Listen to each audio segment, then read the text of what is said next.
एक बस जा रही थी और बस जब जा रही थी उसमें काफ़ी सारे पैसेंजर थे।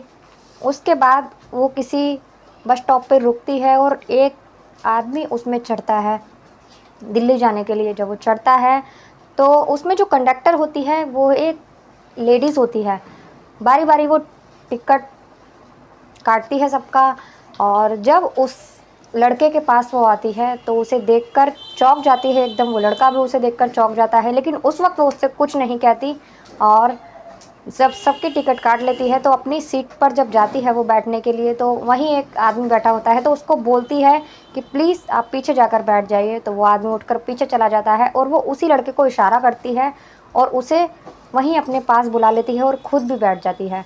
वो फिर उसको पैसे देता है और वो कहता है कि मेरा टिकट, मुझे टिकट दे दीजिए प्लीज़। तो वो उससे पैसे ले लेती है और उसे भी टिकट दे देती है।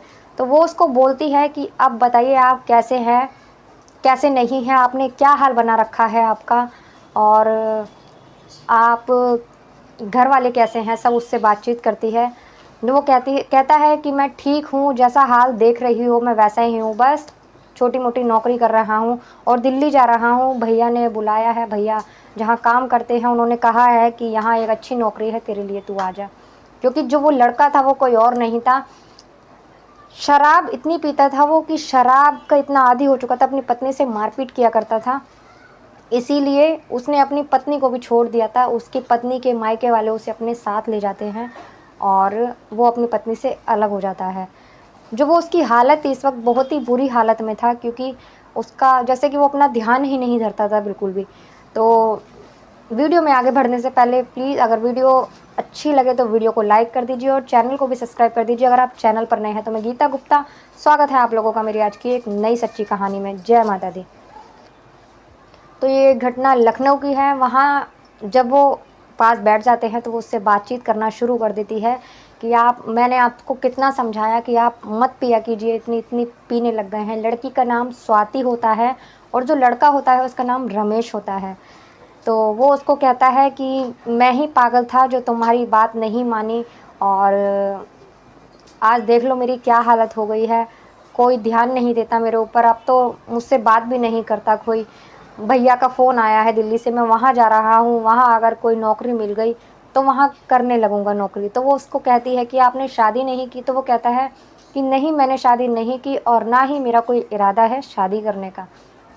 तो उसके लड़की के सिंदूर लगा होता है, बिंदी भी लगी होती है। तो उसको कहता है कि मुझे तो लगता है कि आपने शादी कर ली है। तो वो कहती है कि नहीं, मैंने भी शादी नहीं की है और मैं भी अपने माँ बाप के साथ ही रह रही हूँ और ये बस ये नौकरी कर रही हूँ बस में। तो वो कहता है कि ये सिंदूर लगा हुआ है और ये बिंदी लगी हुई है, इससे तो यही लगता है कि आपने शादी कर ली है।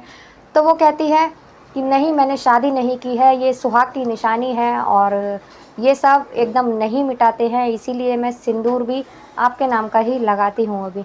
ऐसी कोई बात नहीं है, मैं शादी नहीं करना चाहती। जब वो ऐसे कर लेती है तो एक स्टैंड आता है और वहाँ दोनों उतरते हैं। पति की बहुत बुरी हालत होती है, वहाँ उतर वो भी उसके साथ उतर जाती है। उतरने के बाद में एक उसे ढाबे पर लेके जाती है, वहाँ खाना खिलाती है और उस थोड़ा सा उसका बातचीत करती है उससे बहुत, और फिर उसको बोलती है कि अब आप क्या करना चाहते हैं, आगे क्या कर रहे हैं और कहाँ जा रहे हैं। तो वो उसको सब बताता है कि अगर वहाँ नौकरी लग गई तो मैं भी भैया के पास ही शिफ्ट हो जाऊँगा और वहीं रहूँगा, क्योंकि अब मन नहीं लगता बिल्कुल भी। ऐसे ही उससे बात करता रहता है। तो वो कहती है कि अगर आप पहले से ही पीना छोड़ देते तो कितना अच्छा रहता, ना ही हम अलग होते और ना ही ये। तो उसकी आंखों में आंसू आ जाते हैं और पत्नी से वो माफ़ी मांगता है कि आप, तुम सच कह रही हो, काश मैंने पहले तुम्हारी बात मान ली होती और काश मैंने पीना छोड़ दिया होता तो आज मेरी ये हालत ना होती। तो वो अपने घर वालों को फ़ोन करती है लड़की और बोलती है कि पापा मम्मी, मुझे मेरे पति मिल गए हैं बस में और मैं अभी इनके साथ ही रहना चाहती हूँ, आप लोग क्या चाहते हैं? जो उसके माँ बाप होते हैं वो बोलते हैं कि बेटी जैसा तू करना चाहे कर सकती है, ज़िंदगी तेरी है, अगर तू खुश है उसके साथ, रमेश के साथ, तो तू बेशक जा सकती है, बस तू खुश रहे, हम तो यही चाहते हैं। तो वो फिर उसको लेकर, रमेश को लेकर अपने ससुराल जाती है सीधी। जब वो ससुराल जाती है तो उसके घर वाले उसको देखकर बहुत खुश होते हैं, क्योंकि वो अपने बेटे से परेशान थे और वो नहीं चाहते थे कि उनकी बहू घर छोड़कर जाए। लेकिन उसके माँ बाप उसे ज़बरदस्ती ले जाते हैं क्योंकि उनकी बेटी वहाँ बहुत दुखी। जितना वो अपनी बहू को देख के खुश थे उतना ही अपने बेटे से गुस्सा होते हैं और उससे कहते हैं तुम क्यों ले आई बेटा इसे यहाँ, और हम इसकी शक्ल भी देखना नहीं चाहते, ये ऐसा है, ये हमारी बात नहीं मानता और इसने सारी ज़िंदगी बर्बाद कर ली हमारी भी और अपनी भी। तो वो बोलती है, कहती है प्लीज़ आप मेरे कहने से इन्हें एक बार माफ़ कर दीजिए और अब तो मैं आ गई हूँ, सब ठीक हो जाएगा धीरे धीरे, और अब तो इन्होंने पीना भी छोड़ दिया है।